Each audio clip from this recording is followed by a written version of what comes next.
Okay, I'm back, and now we want to talk about where do you find igneous rocks.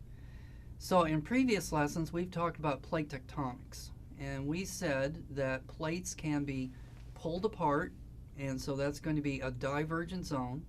Plates can be pushed together, and then that was a convergent zone, and then plates could slide past each other. And then we also talked about that you could even have igneous activity going on in the center of a continent, not at its boundaries. So let's talk about the different kinds of igneous rocks that are going to form at these various plate tectonic settings. So let's first start off with divergence. So there were two different kinds of divergence. You had the divergence that occurred in the oceans, and where the plates were pulled apart, that's where you formed new ocean floor.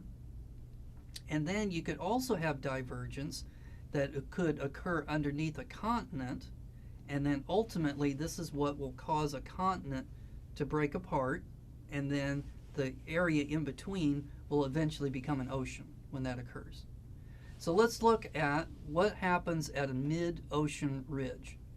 So the ultimate material that comes to the surface comes from the mantle area. So as that mantle area gets hotter and hotter, it's now the asthenosphere.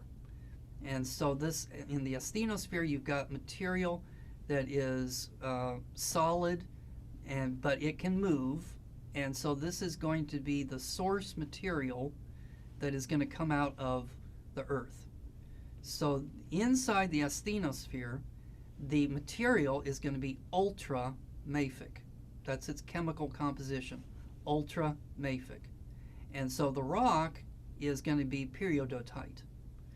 Okay, now this material is going to start to come up to the surface, and as it comes through the already existing rocks that are there, it's going to start to alter, and it's going to start to change, so that by the time it makes it into the crust of the Earth, it has changed in composition from being ultramafic to being mafic.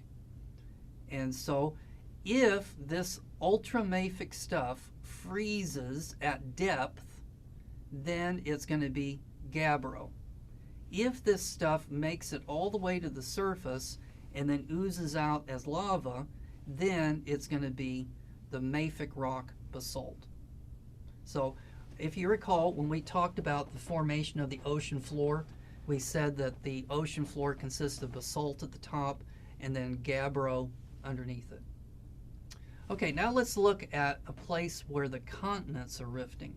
Now this is more complicated because this mafic material is going to be traveling through felsic material, because that's what the continents are composed of. So the continents are composed of felsic rocks, and as this mafic material passes through this felsic rock, it can be changed.